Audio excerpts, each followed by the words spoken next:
Pendant cette crise sanitaire, plusieurs pays ont dû mettre en place tout un système de règles de distanciation sociale.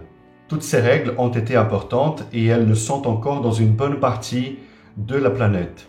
Cependant, ces règles de distanciation sociale ne doivent pas dicter désormais notre façon d'agir. Elles ne doivent pas devenir la norme de nos relations humaines et sociales.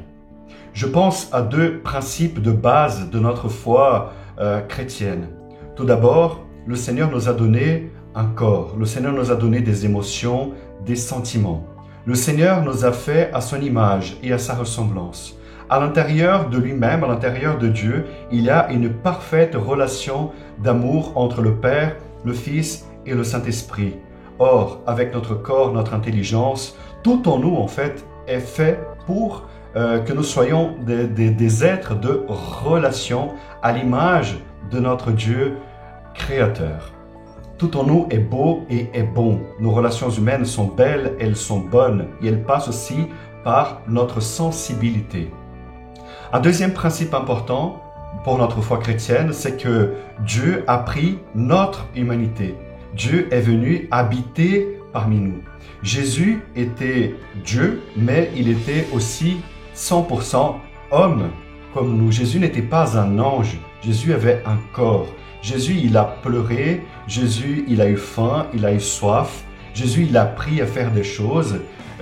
Jésus avait des amis. Jésus fréquentait toutes les personnes. Jésus était un être d'une parfaite relation, d'une relation saine avec toutes les personnes qu'il rencontrait sur sa route. Eh bien, à partir de ces deux principes, je dois attirer votre attention sur trois points en particulier. Le premier point, c'est que, nous avons pris toutes les mesures pour les barrières sanitaires et maintenant, nous devons petit à petit, il me semble que cela est très important, nous devons revenir aux bonnes et vieilles habitudes. Lesquelles? Serrer la main, faire la bise, prendre les parents, les enfants, les grands-parents dans les bras, les amis, dire à tout le monde, dire à nos proches « je t'aime », manifester avec notre visage découvert parce que notre visage aussi manifeste quelque chose que nous avons à l'intérieur de nous-mêmes.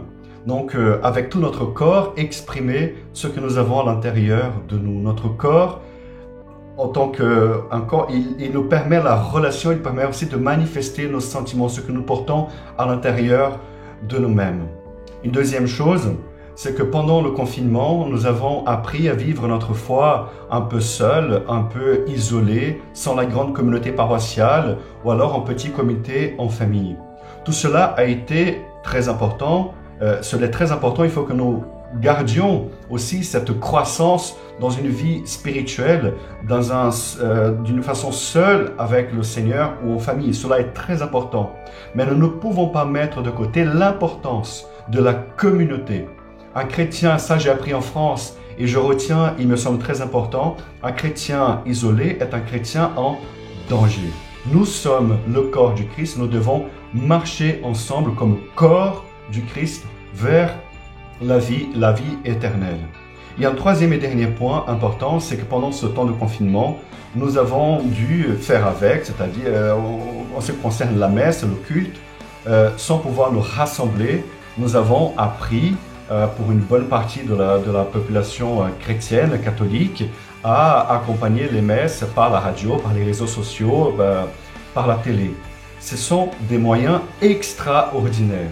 Dans l'ordinaire, nous devons nous rassembler pour pouvoir mettre en place tout simplement ce que le Seigneur nous a dit lors de la dernière scène. Le Seigneur a dit, prenez, mangez, buvez. Ça ne se fait pas à la maison. Pendant un temps, nous avons appris la valeur de la communion spirituelle. Nous devons garder cette notion qui est très importante de communion spirituelle, mais elle ne remplace pas la communion eucharistique. Le Seigneur est réellement présent sur l'autel. Nous devons aussi, nous aussi, être réellement présents auprès de lui. Nous recevons le corps du Christ et nous formons le corps du Christ. Que le Seigneur nous bénisse et qu'il nous garde. Amen.